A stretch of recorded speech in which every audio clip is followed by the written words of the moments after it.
Hi dear fans, friends and subscribers, welcome to the Cricket Happening Show today. That is the late Cricket Happening Show with your host Ram. As you know, every Saturday it's a late Cricket Happening Show. Well, I'm not going to go into any reports or something, but what I'm going to really talk about as far as this Cricket Happening Show is concerned is the record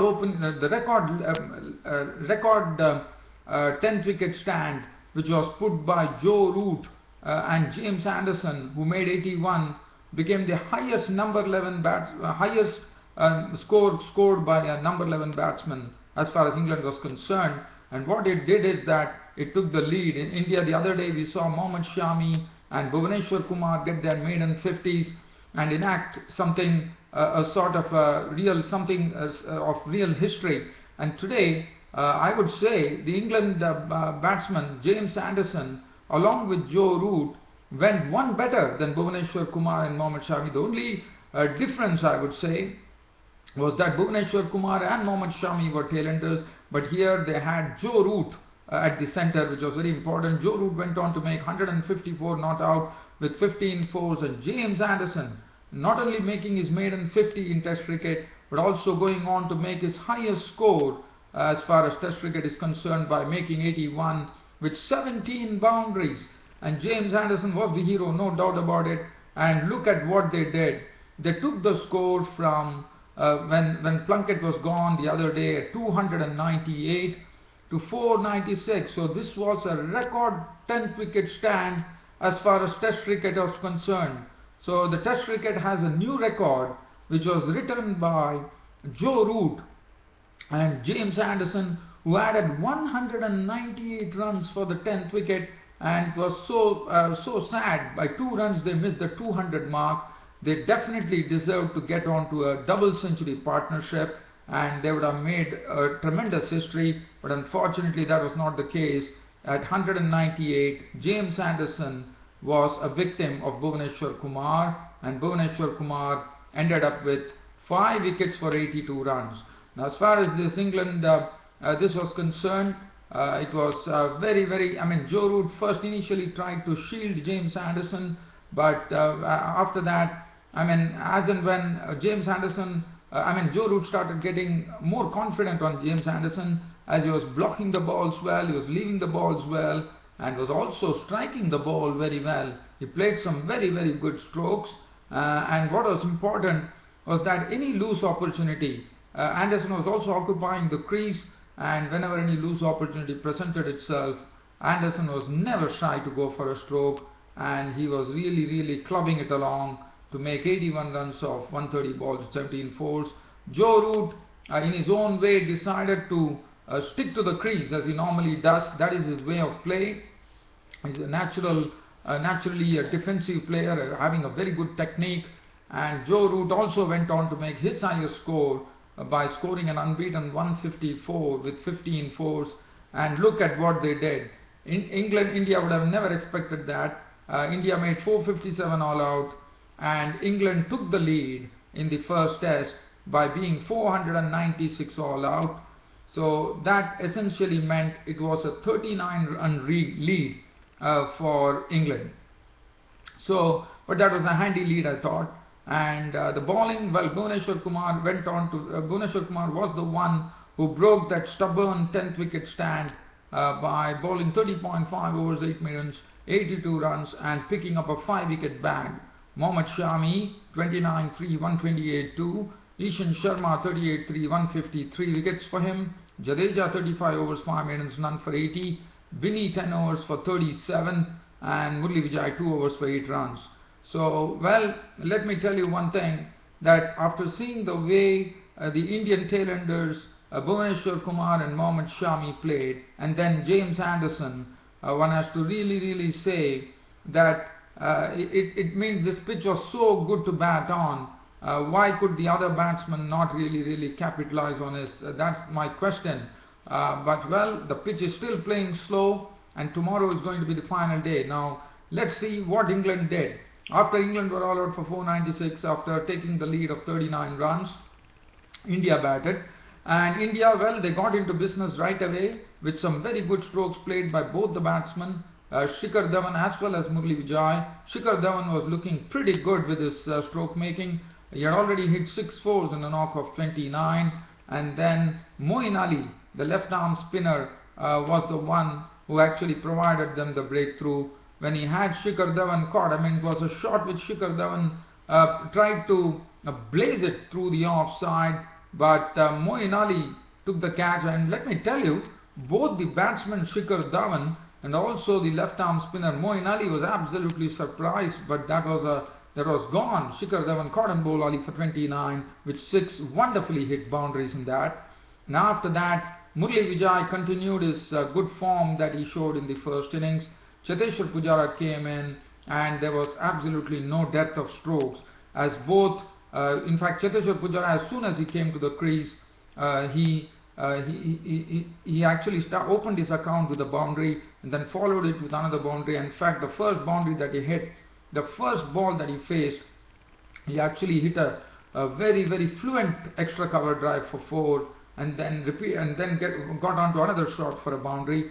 Murali Vijay, as I said, played in that own way that he normally did in the first innings, and both of them once again started putting in a partnership, and this partnership had reached 140, in the sense from 49 they had taken the score to 140, so there was 91 runs were added between Shikhar Dhawan and Cheteshwar Pujara, and that was the time once again it was the turn of Moeen Ali to break this partnership. So Moeen Ali had a hand in 2 dismissals here, and this time he had Murali Vijay caught behind by Pryor for 52 with 7 fours and 1 6. In fact, what happened was things were going pretty well for India, and the score was 140, and there were 30 minutes left for close of play, and suddenly from a score of 140 for 1, India suddenly lost 2 wickets, in the sense that they lost 2 wickets in succession actually. The 2 well-set batsmen at the crease, Murali Vijay and Pujara, were dismissed. First to go was Murali Vijay, who was caught by Pryor of the bowling of Ali for 52 with 7 fours and 1 6, and that was the last delivery from Moeen Ali. And then the next over, Liam Plunkett with his very first ball struck. Now as far as Cheteshwar Pujara was concerned, now one thing that I would like to say here, as far as Murali Vijay's dismissal was concerned, that was not something that anyone would give credit. There were 30 minutes to go for close of play. Murali Vijay and Pujara were doing well. There was no need for Murali Vijay to show a rush of blood and trying to launch Ali. Probably he wanted to launch Ali over the stands, but in the process he actually only got an edge onto it, and Pryor actually did the rest.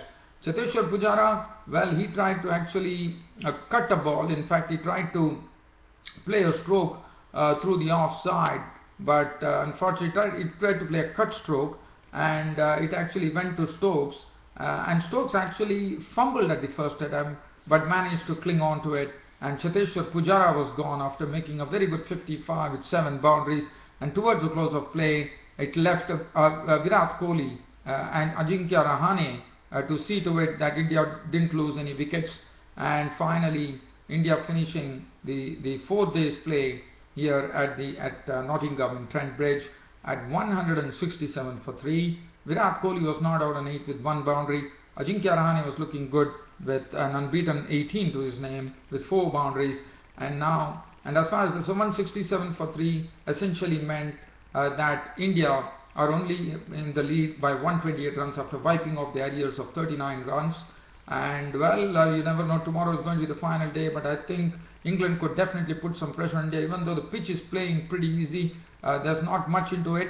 And let's have a look at the bowling figures. Anderson was wicketless, 9 overs 4 minutes, none for 21. Broad 11 overs 3 minutes, none for 35. Plunkett was the wicket taker, 12 overs 1 minute, 142. But Moeen Ali was the man who took 2 vital wickets in the top order, 7 overs no minute, 2 for 39. Ben Stokes 9 overs 2 minutes, none for 28. Now the score 167, as I said. Tomorrow the 5th day's play here at Trent Bridge in Nottingham is going to be interesting. Because even though India has a batting order, let me tell you one thing, playing on day 5 is not, it will be very interesting to see whether there is some turn available on the pitch tomorrow, and also there will be a lot of footmarks that the bowlers could exploit, especially the spinner Moeen Ali. Now it will be very interesting to see how the pitch shapes up tomorrow on the final day.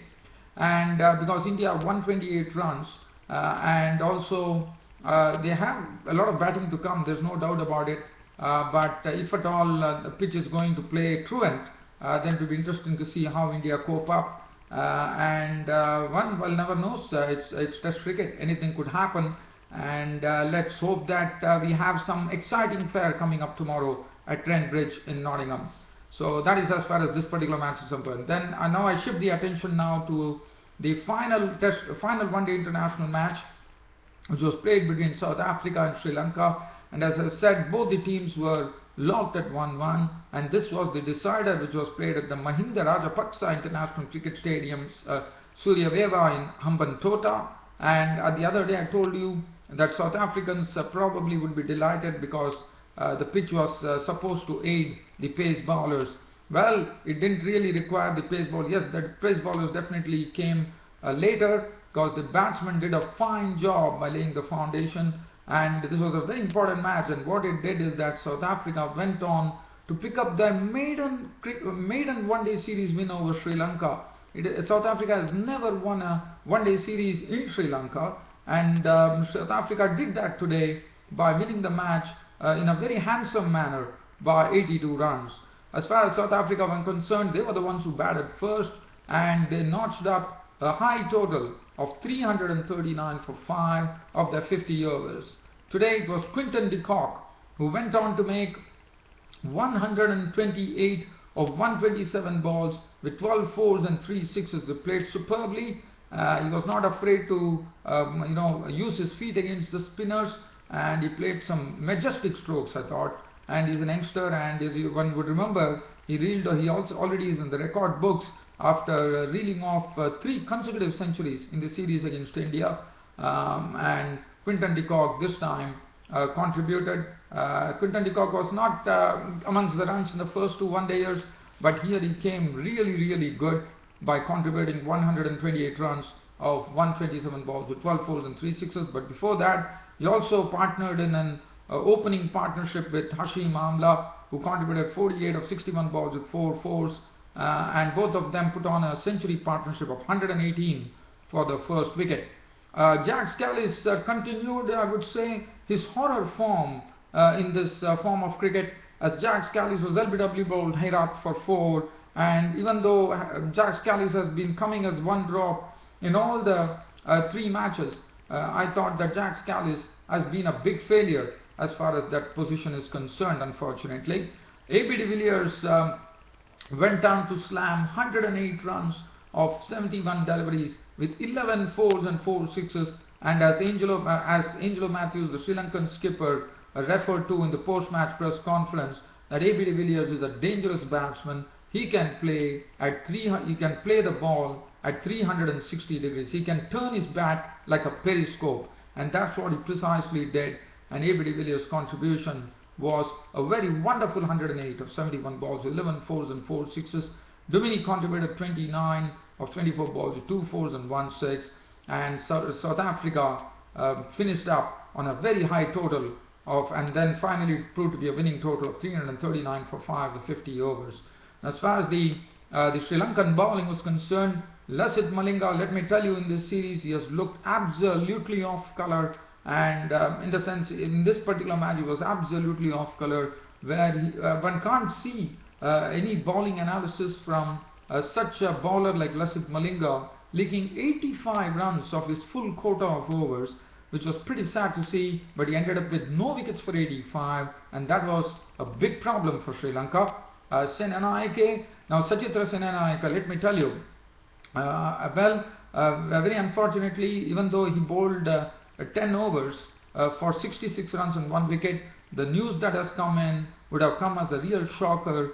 Sachitra Senanayake has been banned from international cricket by the ICC, as his action has been deemed to be a bit suspect.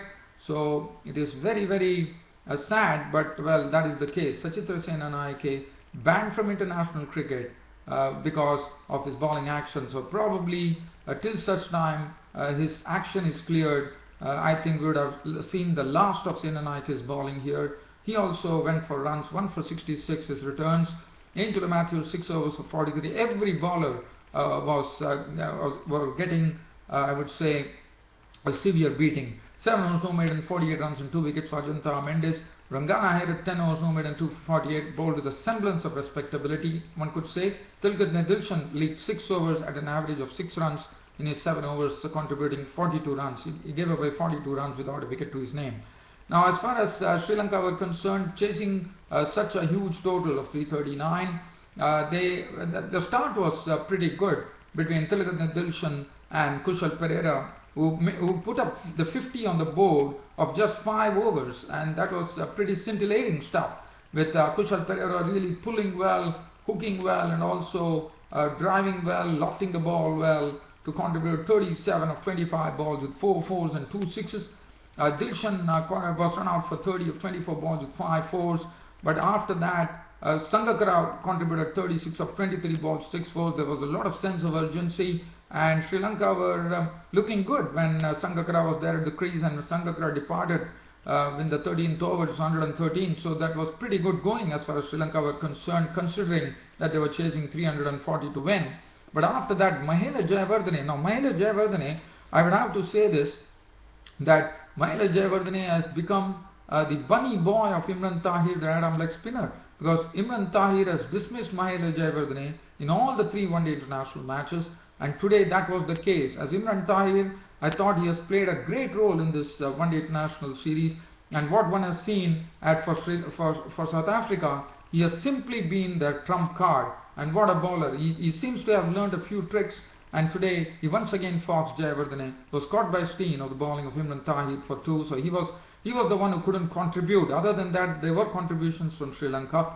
Thirumanni contributed 22 of 37 balls with 1 4, and then Angelo Matthews was there, and this particular, and then when Mahela Jayawardene departed and Thirumanni departed, it was 151 for 5 in the 25th over, so the halfway stage was gone, but hope was there, because Angelo Matthews was at the crease and Ashan Priyanjan was at the crease, and both were looking pretty good. Angelo Matthews was playing well. Ashan Priyanjan was also getting everything right there, and the partnership was also really going very well at that particular juncture, and there was definitely hope for Sri Lanka. But look at what happened when Priyanjan was dismissed by McLaren. Now, Ryan McLaren is another one who has played a very big part as far as South African victory in this one-day series is concerned. He also bowled superbly. He took 3 wickets for 37 runs of his 8 overs, and look at what he did. He was the one who actually started it by this, as I said, this particular partnership between Ashan Priyanjan and Angelo Matthews was something which was really worrying the South Africans. But when Ashan Priyanjan was dismissed by McLaren for 30 or 46 balls with 3 fours, suddenly there was hope, and suddenly there was a real collapse for Sri Lanka. 234 for 6, and when the score reached 249, Angelo Matthews, who did a good job, was gone to the bowling of McLaren for 58 of 81 balls with 5 fours and 1 6. After that, the innings never really came back into shape, as the tailenders were very quickly consumed, with Rangana Hairat bowled by Morkel for 1, Mendes not out, and Malinga was caught and bowled Dumini for a duck, Senanaike was out for 13, and it was all over. From 234 when Priyanjan departed, the Sri Lankan innings really couldn't do anything, as in fact if you look at it, they totally collapsed. The 4 wickets totally collapsed, and there was nothing that Sri Lanka could do, and Sri Lanka ended up with 257 all out. Thus South Africa winning the series 2-1. Not only doing that, picking up their maiden one-day series win in Sri Lanka. And as far as the bowling was concerned, Dale Steyn bowled today, but he was pretty costly. 7 overs for 55 runs with no wicket, and Kushal Pereira and Dilshan definitely went after him like no one. And then Mone Morkel 7 overs 249, Parnell 4 overs 1 for 38. Ryan McLaren, as I said, was played a big part. He looks to be a pretty good bowler now. 8 overs no maiden 3 for 37. But Imran Tahir, according to me, has been the surprise packet in this one-day series. He has been the South Africa's trump card. He has every time come and throttled the runs, put the pressure on the batsman. The batsman has gone on for the strokes, and Imran Tahir has scalped them, and that's what he precisely did. 10 overs 3 maidens 1 for 29 for him, no maiden 1 for 29. Dumini 8.3 overs no maiden 243. and South Africa won the 3-match series. The man of the match went to A.B. de Villiers for his scintillating knock of 108 runs, and Hashim Amla making 2 centuries in this 2 consecutive centuries in the first 2 one-day internationals was named the man of the series. Now, dear fans and subscribers, as it is on Saturday, I don't want to really get into anything else. That really sums up my cricket happening show for today. Well, as far as Sri Lanka and South Africa are concerned, now the focus is going to be on the test matches that would be starting. And as far as tomorrow is concerned, the 5th and final day's play at Trent Bridge in Nottingham. One hopes it could be interesting. If at all India lose some early wickets, England could really pile on some pressure. So that is going to be pretty interesting to watch how things really pan out at Trent Bridge in Nottingham. Well, dear fans and subscribers, that really ends up my late cricket happening show this on a Saturday. Hope you all liked it, and your host Ram will be there tomorrow to talk to you on this cricket happening show. Till then, it's good night from host Ram Studios. Thank you.